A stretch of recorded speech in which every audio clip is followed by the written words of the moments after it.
Welcome to another edition of the Best Business Minds, where we interview business leaders and academics that write thought-provoking books. I'm Marc Kramer, serial entrepreneur who consults with family businesses and entrepreneurs. Today, we have a former Entrepreneur of the Year, Natasha Davis, who is the author of Unleash Your Millionaire Mindset and Build Your Brand. Natasha, welcome. And I'm just thrilled to have you here today. And I have to say, I really enjoyed your book. Thank you so much. I'm really excited to be here, and I'm so happy you enjoyed my book. That's why I write it. I want to make sure that people are receiving it and it's actually touching their life. So thank you. And it's very practical. I mean, that's what I like. There's not a lot of BS in this book. And anybody who's been an entrepreneur can relate to everything that you wrote in this book. Like, that's how you know it's true. So let's talk about your background. Would you give the audience some of your background? So I started as a registered nurse in emergency care, and that was my first profession. I literally came out of high school. I knew what I wanted to do. I went and I got my degree in nursing, and I practiced as a bedside clinical registered nurse for many years. And while I was practicing, I got bit by the entrepreneurship bug, but I continued to fight it because I said, well, if you're a registered nurse, that's what you went to school for. Don't be ridiculous. Don't look to the left or the right.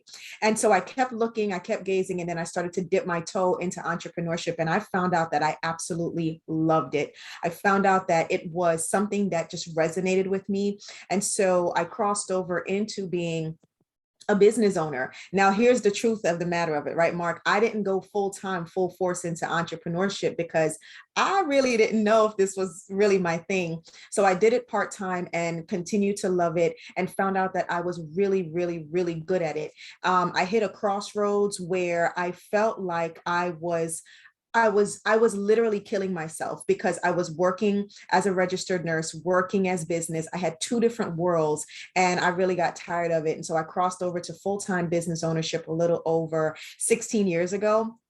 And now today I can really honestly say I have been so honored and blessed to serve clients in over 16 plus states, and also in about 3 or 4 plus countries. I've been able to publish 3 books and get recognized by President Barack Obama with the Lifetime Achievement Award, and so many other things. So I'm really excited about what we do, and just looking for the next journey as well. Well, I have to tell you, we can unplug the electricity in the grid and plug you in. So if anybody turns off the electricity from another country, some hacker will just plug you in and we'll be in good. Fire me up. That's right. Why did you write this book? Here's the thing of it. I wrote Be Unleashed because I realized that there was this opportunity that existed in the marketplace. I personally looked for some form of a resource to guide me through my transition, to guide me to that next stage. And when I looked for that particular resource, that whole practical resource where I can actually apply the information in real time, I found books that talked about things from 10, 15 years ago. I talked about books that they talked about things where you started at your first million and up. They didn't talk about things where you were trying to get to your first million, and I'm in total transparency, right? I didn't hit my first 6 figures yet. I was trying to figure it out. So I couldn't find anything to help me to hit my first 6 figures. Everything was starting from the point of $1 million and up.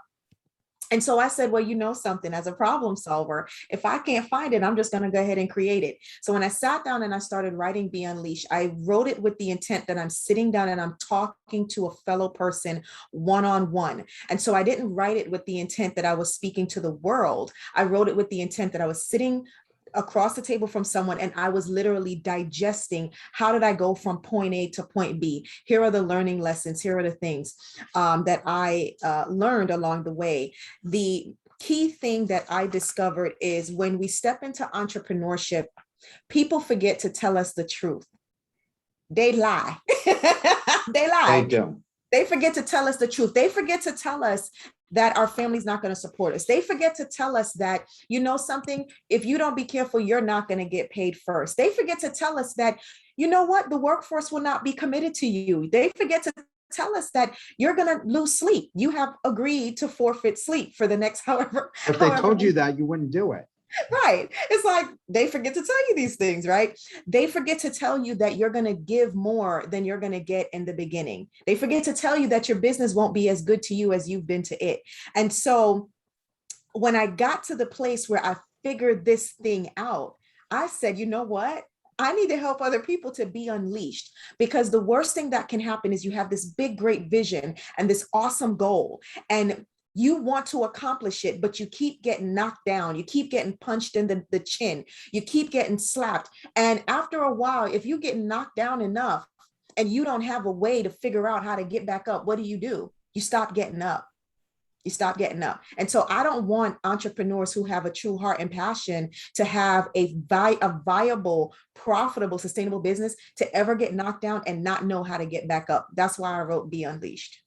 So, and why this, and I do like the title, but why'd you pick this title? This title was from my heart space. When I wrote this book, I literally was in a place of I was in this place of disconnect. I started writing and I had to stop because I was in this place of disconnect. And I was in a point, I had hit a crossroads where at the time I was married, and my ex-husband came in the day after my birthday and he says, I don't really want to do this marriage thing anymore. And we were together for 12 years. And I'm thinking, are you joking? This is a joke, right? Is this one of your jokes? He wasn't joking. He was dead serious. And I completely lost my identity and I didn't know what to do. I really couldn't figure it out. My brain stopped working.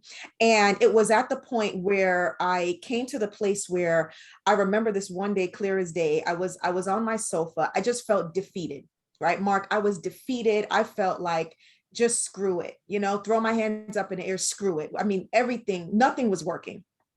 And I was on my sofa, just completely defeated. And I was feeding myself with a lot of food. I was eating pizza on pizza and wings. And listen, if your hand crossed my mouth, you're going to lose a nub. You're gonna and I'm laid out on the sofa and I picked up my phone and I sent for a pizza, and I went to the door, unlocked the door, moved around, and I just threw myself back on the sofa because my intent was, I had no intention on getting back up again. It was too much to get back up again to open the door. The doorbell rang and I'm yelling, come in, like old granny, like, come in, just get in here, right? The guy comes in and he's like, hello. I'm like, just bring the pizza here. And I didn't move. I'm laid out on the sofa. And I said, leave the pizza here. And he goes, are you okay? I'm fine. Just go on, right? And here's the thing. I heard the door close, but I never knew if he really left. And my brain kicked in and I'm like, girl, what are you doing? And I sat up and I said, hello? And no answer. And I mean, chills ran down my spine because I felt, for me, I had hit rock bottom. And I got up and I looked and said, hello? And no one answered. And when I looked, he did leave. And that was the moment that slapped me upside my head that said, you need to get up and get your life together because you have been put on this earth to do amazing things. You need to unleash your gift. And that's where that came from. And it was in 2015 where literally I got myself together. I walked into my office and I started typing, opened my laptop and I started typing. And that was the evolution of the woman that you see before you today. That's the Be Unleashed. Be Unleashed is an entire movement. Well, you're more than unleashed, that I could tell you. Why was it so important for you to become rich as opposed to professionally successful and content? Because you already were professionally successful and content. So why the rich part? Here's the thing. And yes, I was professionally successful, but I was dissatisfied. I wasn't fulfilled because I had a piece of me that was not being used. I had this power and this innate gift that I was not deploying in the universe. It was a piece of me.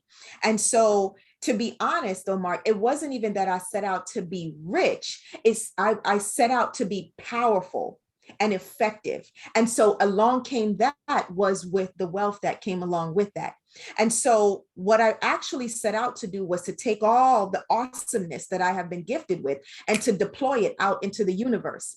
And in me deploying it to the universe, I was able to serve the companies and the people that needed the gift that I was holding. See, that's the thing that we as entrepreneurs, when we step into, We are all cargos. We're all carrying something that each one of us needs that no one else can give us. And so therefore, as a cargo, I had to immerse myself into the universe so that I can serve on a higher level. And by way of me serving on a higher level, that's where the wealth then came from. So intentionally, I never sought out to be rich. I sought out to be impactful and powerful in the universe. I wanted to deploy my gifts. And a lot of people do seek to be rich. And I find that you have to turn on the right lens for that. If you're seeking to be rich for self-serving, you're going to be disappointed. But if you're seeking to be rich so that you can serve on a higher level, you're going to be able to be very fulfilled. Because back then, I wasn't able to do the things that I can do now. Back then, I wasn't able to give. Back then, I wasn't able to launch other products. Back then, I wasn't able to hire people, right? And pay them fair wage. Right. Now, I'm able to do that.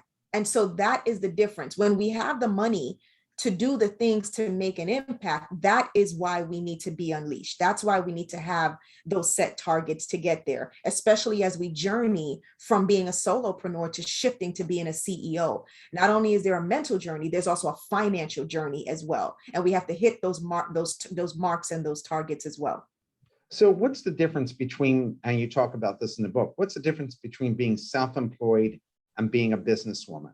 Oh man, let me tell you what, it is something. Let me tell you, when we start out as a self-employed person, always remember that means that you are working for yourself, right? And that means that most likely, most self-employed people, you're not very good bosses.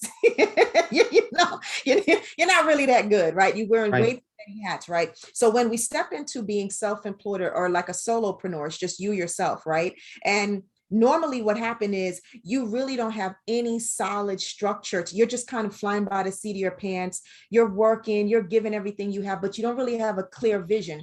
And the problem there is you don't make enough money to really carry yourself over to the next level. You're probably under 90,000, probably about 50, 60,000, right? However, you can't affect change at the $50,000 or $60,000 mark or even the $90,000 mark. Why?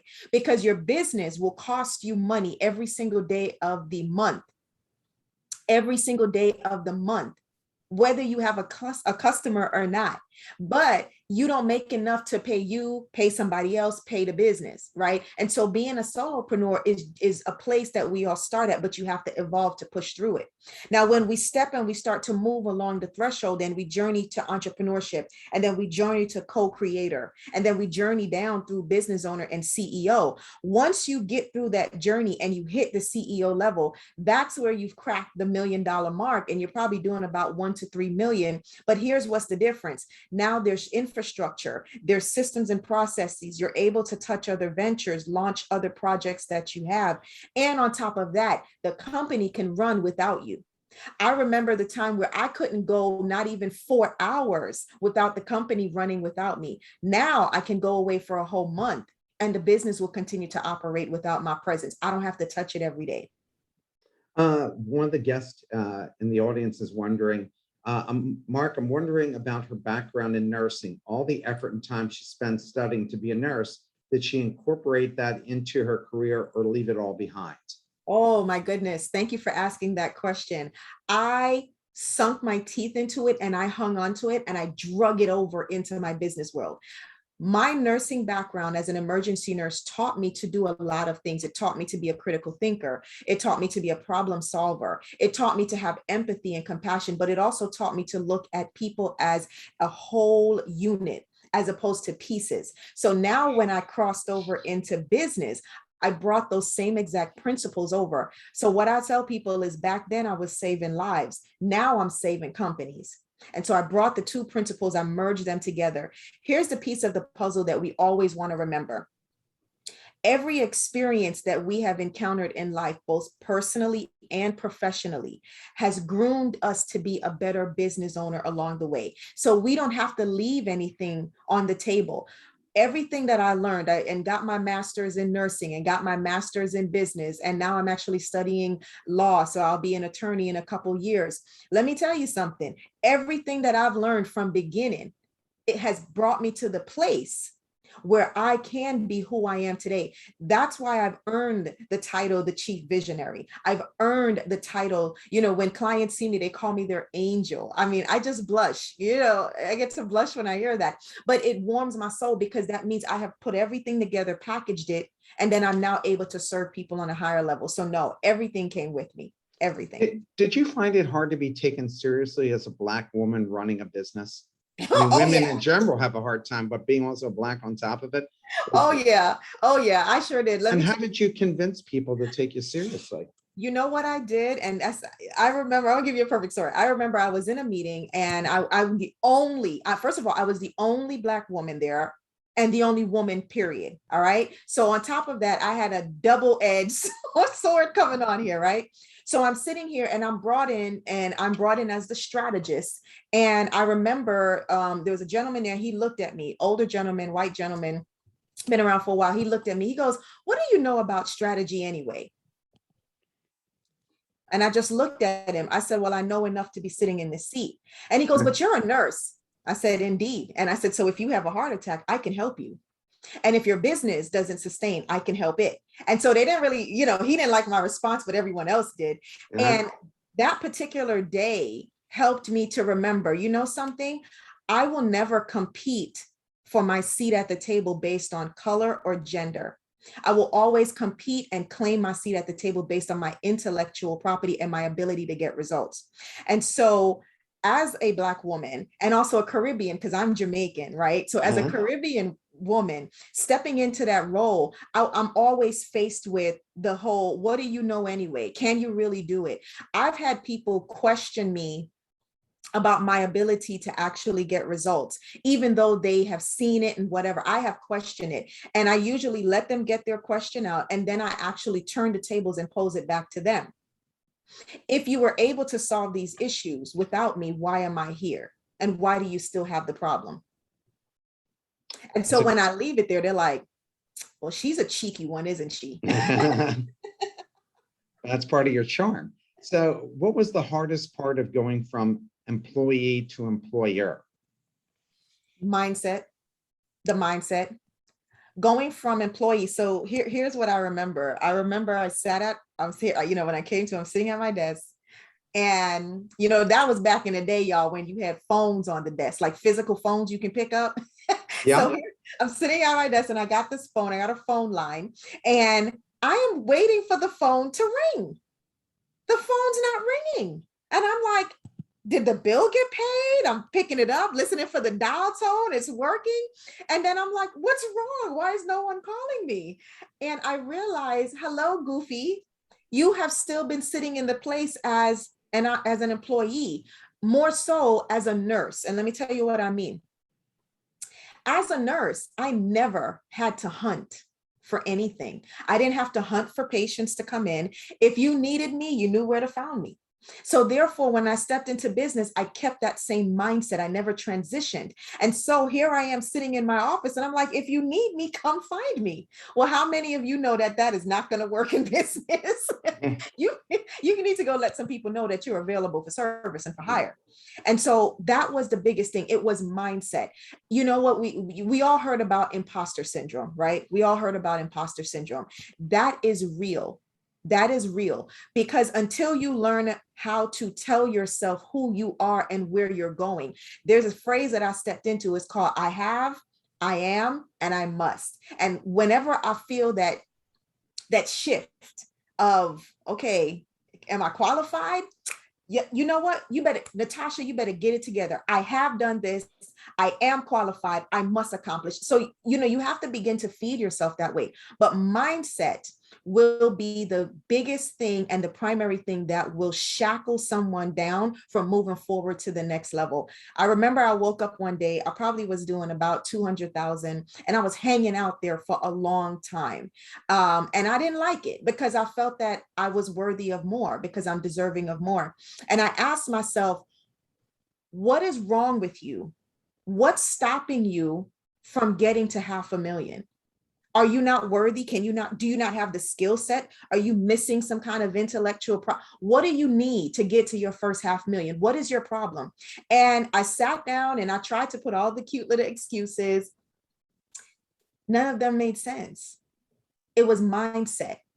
Because at the end of the day, business is good or bad in your mind. It has nothing to do with what's outside. It's in your mind. And if you know that you're qualified and you know that you are able to service and you know that you're building an enterprise, then there's nothing in the world that can stop you. There's no objection that can hinder you. There's no obstacle. There's no mountain that can prevent you. You put on such a different mindset, you will go through any wall, knock down any mountain, and accomplish any goal that you have in front of you. There's nothing that stopped me from getting to my first 500,000. It was me. It was a mindset thing. So I'm going to skip forward here and circle back to some of these other business issues. But the title, which I think attracted a lot of people, which is about branding yourself. How do you define branding? Explain your definition of branding. My definition of branding is the promise and the guarantee that you're making to customers every single day. That's the clean version, right? That's the clean, straightforward, without the Wikipedia dictionary thesaurus. That's really what it is. When you develop a brand, we have to develop something that's consumable. We have to become a habit. And a brand, when developed correctly, becomes a habit. It becomes a habit to your marketplace. So what is a habit? A habit is something that you just do, right? I habitually drink coffee every morning. I'm getting coffee. The day's not getting started without my coffee, right? That's a habit of mine, right? Everyone has a certain habit. So when you think about a habit, always convert that to how do I make my brand a habit in the marketplace and to my customers. So to me, building a brand, very simply put, is becoming a habit in the marketplace. And so can anybody become a brand to be, can someone make themselves into a brand, or do you become a brand because you become known for something? You have to become known for something. Now, you can become known for something good or something bad, but you will become known for something, right? So let me put something on the table. And I actually pulled this example out in Be Unleashed. Hitler was a brand. He wasn't a good brand, but he was a brand. And he had what? Followers. He had followers. He became a habit. Now, turn the tables around. Oprah is a brand. She's a brand of good. And she has followers, right? And so when you think about this, anyone can become a brand. It depends on what you want to be a brand of. If you're an individual, you can become an individual brand. So every brand, every entity, every brand, you want to accomplish four things. You're going to have the personal, you got the product, you got the service brand, you also have the people brand, the company brand itself. Every brand has these four elements to it. And so, yes, you can become a brand. What do you want to be known for? Are you going to, here's the other thing I like to say. I remember back in the day, I was okay with being recognized as a consultant because that's what I saw. That's what I knew. That's just what it was. However, as I fast forward and I moved into the next stage of business and I started to understand things and I studied branding and I studied what branding was and what it was not, I said, wait a second, a consultant, that's too daggone generic. They don't know what I do. They don't know what result I'm bringing to the table. So I immediately redefined that whole piece of the puzzle for myself so that it could be redefined and put clear out into the marketplace. And so therefore, I am not really looked at or designed as a consultant. I am a brand strategist. I'm a strategist. That's what it is. The industry I sit in is consulting. I am a brand strategist. And so you always want to know, what do you want to be known for? If you are, say, for instance, you're a speaker and you're a professional speaker, well, what's going to be your speaker brand? What will you be known for? There are some speakers that hit the market and the waves and they're known for their, their spice and a whole bunch of other stuff. And then you have other people that are known for different things. You want to know what you want to be known for. Even as an author, I knew that what I wanted to be known for. I don't write novels. Like Natasha done released 300, 400, 500 page books. Like that's not happening, right? Yeah. But I like to release books that you can actually take and use. Like you can flip to a page, you can say, there's a principle, implement. Let me implement that. Let me apply this principle. Let me apply this step. Let me do something. So I'm really a strategist. I write about it. I speak about it. I consult about it. I do executive coaching about it. That's what I am. So a brand is about your expertise level, and you want to be clear about that. So a question from the audience. It says, can you speak a little bit about finding your niche and expertise in your area? So how do you go about finding your particular niche and then becoming known for that niche? That is a great question. So one of the things I do first is I sit down with people and I ask them, what is it that you do so well that you know it like the back of your eyelids? That one thing. So you may be like, for example, I'm in the industry of branding. However, branding has so many different dynamics. You got the creative, right? You got the strategic side. Well, I knew I wasn't going to sit on the creative side, the logos and stuff. That's not where my sweet spot is. That's not how my brain works. But I knew I was going to sit on the strategic side. So what part of the strategic side of branding will I sit in? So you want to understand, what actually is it that you do well, that you enjoy, if I woke you up at 3 o'clock in the morning out of a dead sleep and I asked you a question about X, could you answer it without, having to go find a resource? That's the first place. 1846. I'm sorry? No, sorry, somebody accidentally hit Okay. unmuted themselves. So definitely the key is start with who you are at your soul and what you're good at. Here's the other thing I'll say: don't worry about other people. Don't worry about what other people are doing in the market. Don't try to be like everyone else. You have to step into, here is my me only territory. You never want to be in the me also zone, because me also means they can find other people. There won't be any loyalty. There's no brand loyalty. Step into the me only zone, right? And then really drill down into that. What is it that I am really good at? What do I really enjoy? I could sit and do strategic planning for days on end. Just give me a cup of coffee and some water and you don't even have to feed me. I gobble that stuff up. So what is it that resonates with you that you're amazing at? And get very laser focused. Don't worry about everyone else and what everyone else is doing in the marketplace and all that other stuff. So that's the first place to step into, is understanding who you are as a soul. Because remember, your brand has a soul. Your brand has a voice in the marketplace. When you're sleeping, when you're not present in the room, and if your name gets mentioned, if the name of your company gets mentioned or your logo appears, it has a soul and it has a voice. What voice and soul is being disseminated out in the marketplace? That all starts right inside with you. So the next question we have from the audience is, as you're developing a performance mindset, have you found you attracted higher quality people and greater opportunities because of that? 100%, absolutely. Until you, and here's something, right?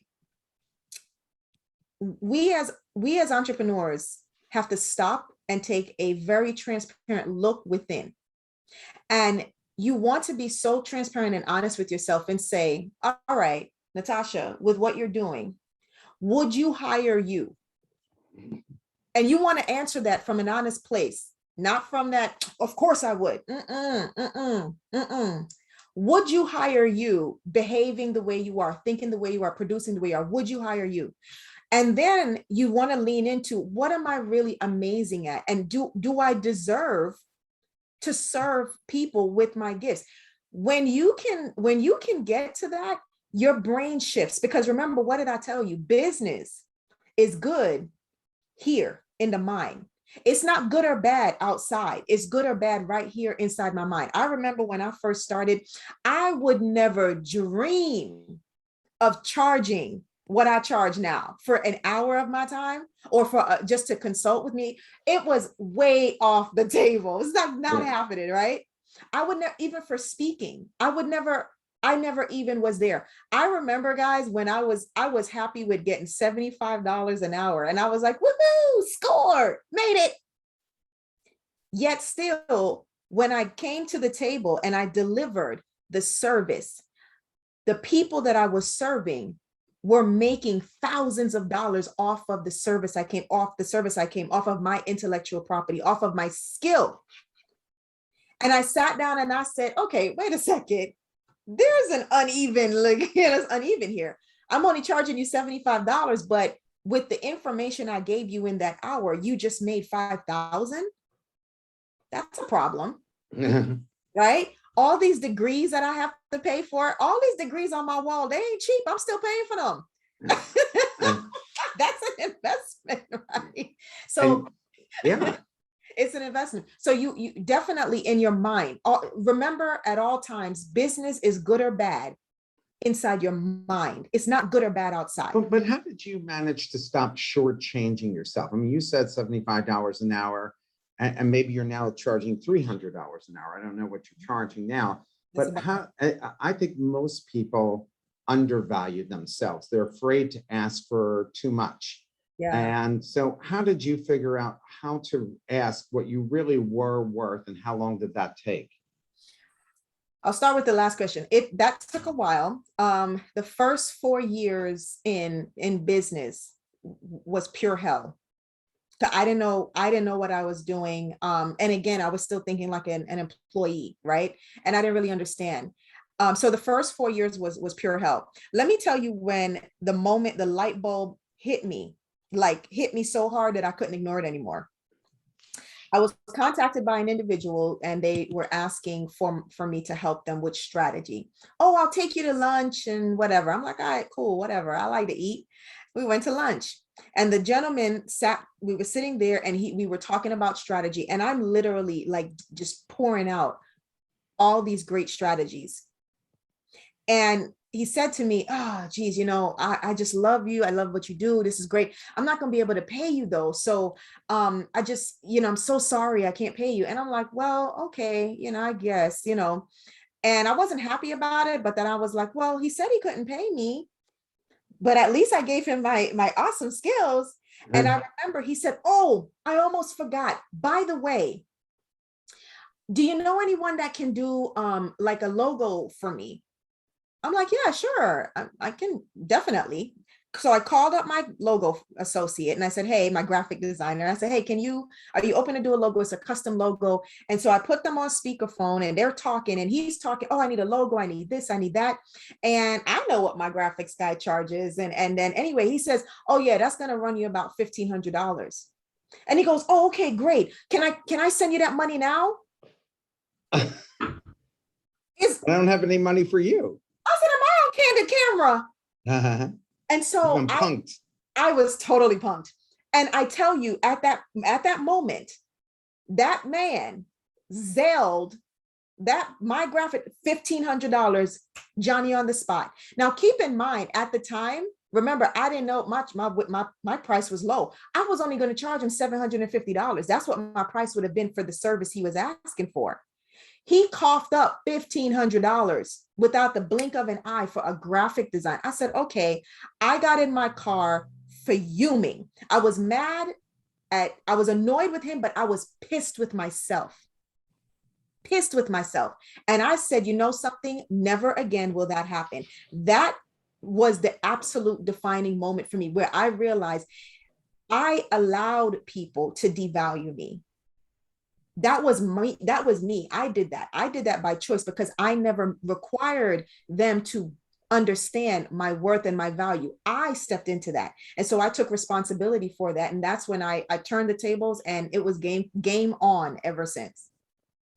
We have a question from the audience. If you want to read all books about branding, it can take years, as there are so many of them. As much as brands like Apple are amazing, how a small business can learn from companies that spend tons of money on branding. How do small business owners supposed to acquire knowledge for brand building? Do you think bootstrapping works for branding? So no, bootstrapping does not work for branding. And I completely agree. I just think they're looking for a more efficient, lower cost way of building their brand, because they're saying, hey, if you're Apple and you've got, right, they have 300 billion sitting in the bank, easy enough. But what should she do?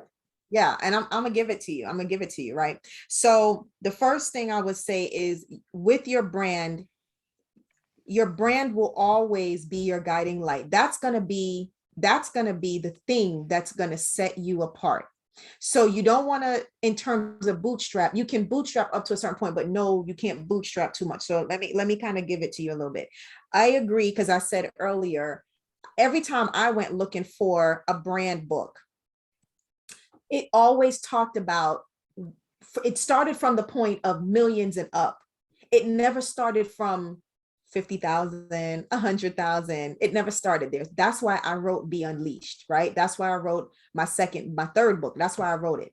So what I would say to you is I would stop. And here's practical steps. I'm gonna give you all practical steps, right? So number one is your brand is highly important. So therefore, the same way that you pay your rent or your mortgage, the same way that you got to pay your water bill, the same way that you pay your cell phone bill, you need to now on your budget, you need to have a line item for your business. There has to be a line on the budget for the business. So here's exactly what I did.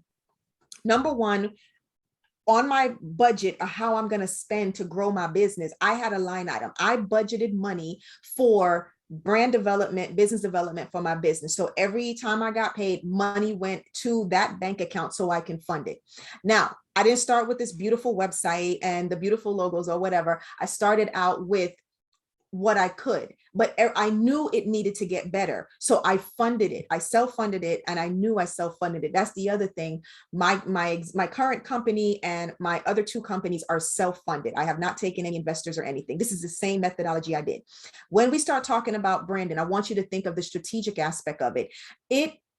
For every 1 minute that you spend on strategically thinking through what you will do, who you will serve in your brand, you're saving 10 minutes on implementation. Convert that to dollars. Every $1 you're spending, you're saving $10 once you implement. So when you sit down, you want to sit down and be clear about who you are, what you do, how you represent. And then you say, okay, I need to fix the way I appear, my visual brand. I need to fix my visual brand. Fund the visual brand respectively. Now, don't go crazy. Like, you don't need to spend $5,000, $6,000 on a website. Don't do that. Okay. Don't spend 3, 4, 5 grand on a logo. Don't do that. All right. So be within reason. Okay. And so you say, my visual brand is off. So I need to go and I need to fund it to clean that up. If you step back and you say, you know something, I have this beautiful visual brand. However, my messaging is poor. Then you want to lean back and say, you know something, I suck at messaging. So now you got to fund the messaging part, which means I got to go find someone who understands content, who understands messaging, right? If you don't know how to implement with efficiency, you have to fund. Let me go get efficient. Let me go get someone that can support me with implementation.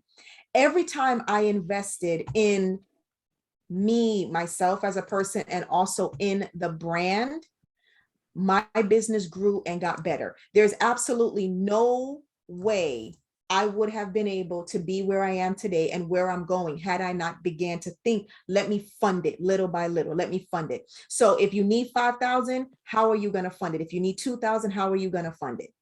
But you don't have to do all of it at one time. Pick the most important and then drill it down. Does that help? I think it definitely helps. I think that's a good answer. One of the things I liked about your book is I love when you wrote that a closed mouth doesn't get fed. I like that. When you talk about being your own best cheerleader, how do you manage to be humble without being perceived as self-serving?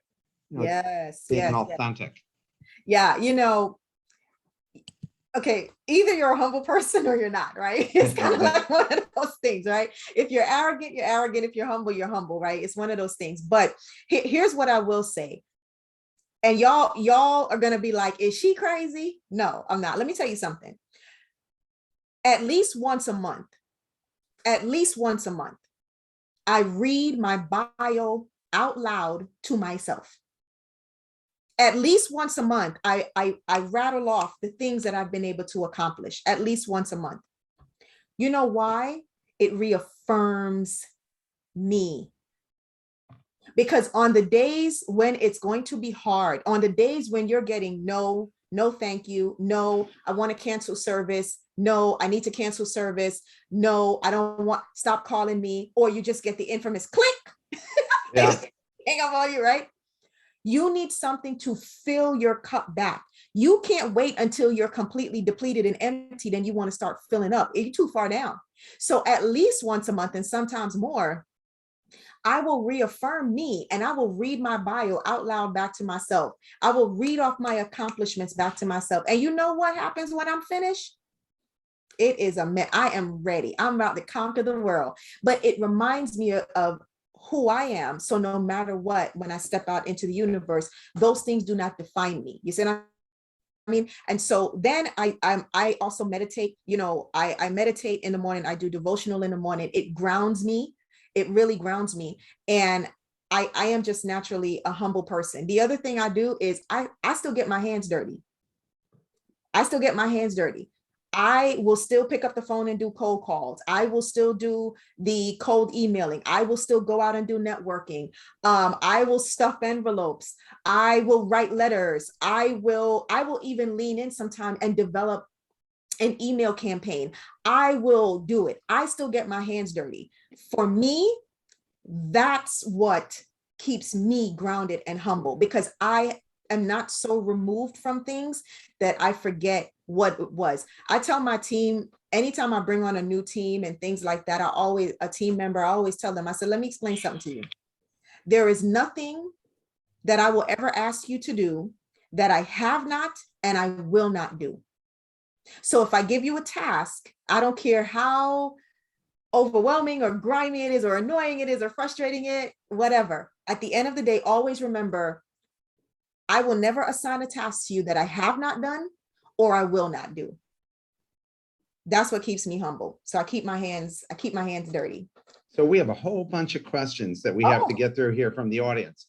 Natasha mentioned earlier that she's studying law. Any tips on how to balance branding yourself when you're only in the process, you are only in the process of learning and acquiring the new skills that you want to make your niche? So now you're going to become a lawyer too. Yes. So for those who are changing, how do they go and create that brand?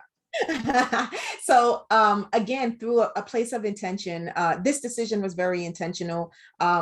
There was a conversation I had with self that, are you going to go get your doctorate or are you going to get your law degree, right? And so this was a decision. This was a very intentional decision because of, what I'm already doing in the world.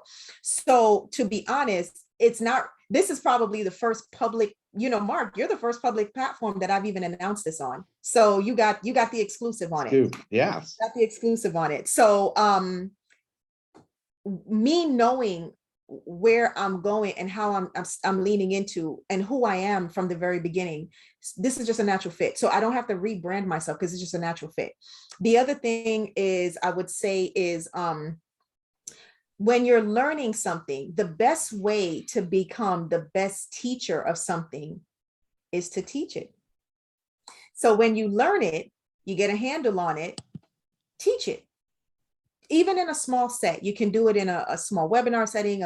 You can teach it to your team. You can just teach it. The best way to become a great teacher is to teach it. And the best way to solidify new information that you've learned is to teach it. That's the best way. I agree with you. I used to teach tennis and I teach at universities. And I find that it reminds me of everything that I might have forgotten. And it reinforces everything. So when you teach other people, it's a good way to reinforce it. One of the people wants to know, what's the best way to stay in touch with you and your platform? And so maybe we can, you'll send me that and we'll send it out to everybody when I send them a copy of this. Okay. Another question is, when a startup is pitching to investors, what aspects of branding should they keep in mind when talking to investors? So if you're talking to investors, what do you want to talk about when it comes to brand? Wow. That's a loaded question. That's like a whole nother hour. I've actually done a lot of training on that. When we're talking about investors, to be honest, here's what that really looks like. First of all, you have to know what it is they want. That's the first one. What do you want? And is it in alignment with what your company stands for, right? And so when you're talking to investors, there's a lot of work up front that needs to be done in the beginning. And the work is on your part. That work is, okay, who am I? This is the brand. Who am I? What do we do? What do we not do? Who do we serve? Where do we go? All that good stuff, right? And then you start looking for investors and who is in true alignment with who you are and what your message is and what you stand for. That's the first place. Then when you're talking to an investor, let me tell you what investors, they don't want to hear about the fluffiness. They do want to hear about the soul of what's going on, but they also want to hear about the movement of what you're doing, right? And so, you know, that's just such a loaded question because that takes so much more in time. But what I would say is when you want to talk to an investor, the first thing you want to know is why you need an investor. Why do you need an investor and for what purpose? Because if you don't understand what your why is for needing an investor, you'll mess around and give away way too many shares. Way too many shares. And so if you don't know why you need an investor, and needing an investor has to rise above the monetary goal. It must rise above that. It cannot be that you need an investor purely for money. Because if you need an investor purely for money, then you're gonna lose more than you're willing to give. So I would say definitely start there. Investors are investing into things that they like and that they love and that they're passionate about, but also that resonates with what they're doing and with what their portfolio is. That's why you have to know, well, what do they want? What are they focused on? Where are they going? So I can add on to this since I run the Angel Venture Fair and I've written a lot about this particular topic. When it comes to investors, as Natasha has mentioned, they like to invest in things they understand and can add value beyond the money. And you don't want an investor who can just write a check but can't open doors for you to help drive sales, doesn't know the industry. And if they don't know the industry, then when things don't go right, then they're going to be the first one that's giving you a call and driving you crazy about what's happened to their money. So it's a longer topic. And of course, you can always write to me and I can discuss that further for you. And we have speakers throughout the year that talk about exactly this. So the next question we have is, what marketing tactics did you find to be most effective for marketing your business and yourself when you were an unknown entity? Because it's easy for Facebook to go and market themselves now that they're a known entity. But when you're trying to market something no one ever heard of, Right. what do you suggest? So I will tell you exactly what I did, because you're right. When no one knows you, they're like, who? Natasha, who? How do you spell it? Yeah. So I remember, and even still to this day, the one thing I did not do, and I still don't do to this day as much, I do a little bit now, but not as much. I do not prescribe to advertising my way into a market. So I don't do a bunch of advertising to enter a market. I actually show up. So I focus on relationship marketing to get recognized and to get known. And so specifically what I do is, of course, I will reach out to the people or the company that I feel is in line with where I'm going, whether it's an email, a phone call, or they're on Facebook or LinkedIn. You know, LinkedIn is a powerful tool. So, you know, use LinkedIn to your advantage, right? And so I'll reach out to them and I'll say, let's open the line. This is, you can use this because I haven't copyrighted the sentence. Let's open the line of communication. That's it. I don't want anything. Let's just open the line of communication. So when I say that, not only does that put down all the defense walls, but what it does on the other side is it opens up opportunity. Let's open the line of communication. Let's explore the possibilities for potential synergy. You drop those possibilities and potentials. So now there's no defense walls, no expectations. All you have is this clean slate of, let's just talk. I'm looking forward to hearing what you have to say. So I focus more on relationship marketing, and I did not do ads. I didn't do ads in Facebook and stuff. I didn't have the money for that. I didn't understand it. I didn't want no part of it. So I didn't do it, but I did focus on relationship marketing. And again, like I told you, I get my hands dirty. I show up. I network, I will meet with people, we'll do virtual meetings, coffee meetings. I did the work, I established a relationship. And at the same time, then we're able to step into something greater if the opportunity presents itself. The other thing is I am very good with following up with people because I absolutely care. Because I absolutely care. Like I really care about people. I care about their business. Here's the other thing too, but I keep my eyes open for people who don't share the same sentiments. So if all you want to do is take and you don't want to give, then guess what? This conversation, this relationship is ended. It's not going any further. So that's how I grew myself. Here's something I'll say. If you can, everybody started at one. Everyone started at one follower, one client, one everything, $1, right? Everyone started at one. And what I like to focus on is if you can do one, you can do two. If you can do two, you can do three. So focus on one at a time. If you say, well, I want to get into, or I want to get aligned with a large entity or a company, first of all, get in alignment with your why. Why? What do you want from them? And what are you willing to put on the table as well, right? Because you got to put something up. So what do you want from them and what do you want to put on the table? Then you can go ahead and start, opening the line of communication. So I did not, and still to this day, we don't invest a lot into it. I have budget meetings and all that good stuff now. And I'm like, nope, we don't want to do that. I'm not saying I don't do any of it, but I'm very controlled with it. We spend more energy in content. That's another big thing. Content is king. I know y'all have heard that. Content. You have to disseminate content because that is what the SEO gods love, right? Google bots, they love that. Content, you write an article, get a white paper, do a live, videos, do something. My goodness, get on YouTube, get on Zoom and broadcast it to YouTube, right? Put yourself out because when in this day and age, people will go looking for you. And if I go looking for you and I can't find you, you're not credible. You're not real. So when you get a site, when you get your website up, I want you to write articles, even if it's a short 500 words article, get a blog up there, get something up there, but content is going to be the biggest thing. I remember I was brought in to speak at a conference, not because I marketed to them.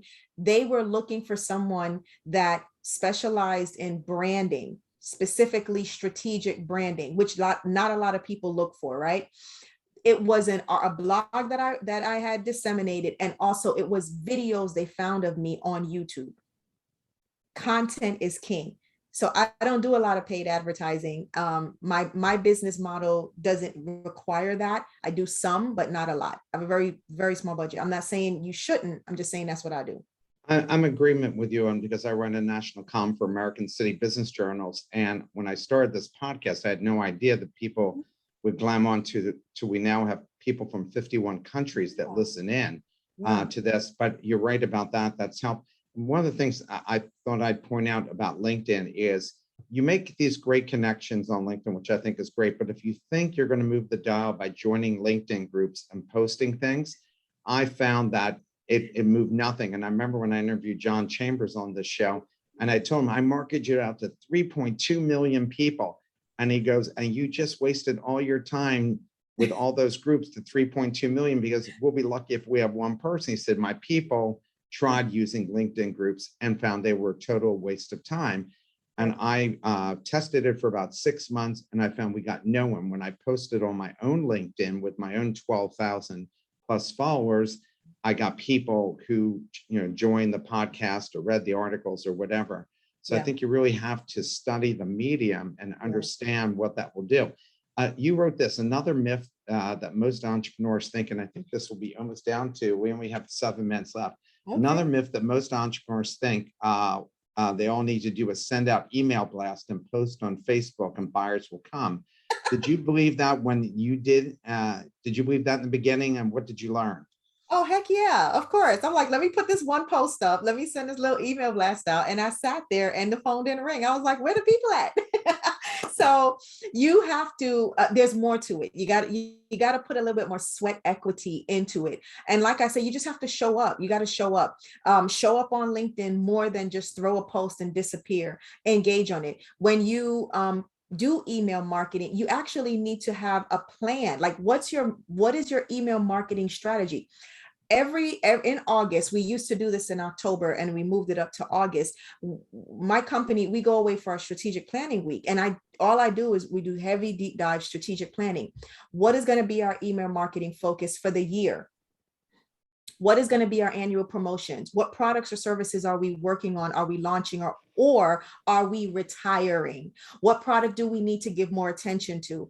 Where are we going to show up? What companies are we going to align with? What type of promotions, if any, are we going to have, right? So every August, and a matter of fact, our strategic planning week's coming up in a week after next, we disappear, we unplug for the whole week, and we deep dive into how are we going to show up for the next year and the year after, right? And so even down to what's our content strategy. And there's a principle that I teach my clients and also that I practice called 12 and 4. And 12 and 4 is, and y'all might want to write this down if you so choose, 12 and 4 is where you sit down and you write down 12 high-level topics. And then under each main topic, you want 4 subtopics. Right there, you got a whole year's worth of content. A whole year's worth of content. Okay. And that is what I call my 12 and 4 content development. It's a brain dump, right? It's really a brain dump. Brain dump. You don't keep trying to think of stuff today so you can post tomorrow. Like, write your content down for the whole year. And that's the quickest, easiest way. 12 high-level topics and 4 subtopics. So like, I'll just throw a quick example out. I know we're down for time, but Mark, if I need to, not just let me know. Here's a quick example, real easy. Dogs. Let's talk about dogs. So your main topic is what? Dogs. Okay, give me 4 subtopics about dogs. Breeds, the type of dog in terms of what's better for which type of family structure, right? Also, what about things that you need for your dog? Beds, bedding, right? All that good stuff. Also, maybe what about training? You got that's a whole month worth of conversation. That's a month worth of social media posts. That's articles. That's 5 articles. You're done for that month. So if you just duplicate this, you got a whole year's worth of content. And now you don't need to think about it. So let me ask you this as a final question, as we only have a couple minutes left. What was the biggest mistake you made and what did you learn from it? Oh, goodness. Okay, let me pick one because all the mistakes made, right? Let me tell you what the biggest mistake I made. The biggest mistake I made was in the very beginning. I think it was $20,000. I borrowed $20,000 as a loan from a financial institution. Let me tell you why that was a mistake. I borrowed that money, yet I did not have a plan for what I was going to do with each and every dollar. And because I borrowed that money and I didn't have a clear strategy for how I was going to deploy every dollar so that I could get a return on my investment, that $20,000, poof, went up in smoke. It didn't serve me. It didn't do what it was supposed to do. And I still had to pay that money back. It was a loan. So that was one of my biggest mistakes that I can tell you was I borrowed money without knowing how I was going to deploy every single dollar. So I actually don't encourage people to use borrowing money as a way to get the business up and business off the ground and stuff like that. I believe that, and my father, may he rest in peace, my father taught me, you got a product or service and you need money, go sell it. Yeah, your dad had, by the way, a lot of good wisdom that's sprinkled throughout your book. Okay, I think we have this one last question that we can fit in. Sure. Natasha, the person asked, Natasha, who writes your content? A professional copywriter or a branding specialist? Or do you just do it yourself? So I tell you, I get my hands dirty. So I will write my content myself, but I also have my team and I have content writers on my team. So I do have that. However, I do guide the direction of the content. So remember 12 and 4, because that's, I use it. 12 and 4, they know what the focus is, what the content is, so they know what to write. And then I will also write my own content as well. And it's imperative that you find a way to learn how to write your own content. Why? It's your intellectual property. Get it out of your head. Remember, if you can teach it, you're a better teacher. You may not write it pretty, getting someone to make it pretty is one thing, but getting the concept out of your head is another thing. So get the concepts out of your head, get your principles, get your manifesto out of your head, get your methodology out of your head. You can go hire someone to go make it pretty. You just need to get it out of your head. That's what's going to make you really have that content structure behind you. Because if I can write about it, I can speak about it. No question. Natasha, you were awesome. I think all these folks could have spent all day with you. And I'm sure as your ex is watching your great success, he's now like the hot Harry Potter wife's husband, right? He is. Yeah. What was I thinking as he's living in a car now? Well, enjoy your weekend, and everybody enjoy your weekend. We all look forward to seeing you next week. Our next week guest is going to talk about artificial intelligence. This guy's a genius that's going to be talking about this. So look forward to seeing you all next week. Have a great weekend. Thank you. Take care.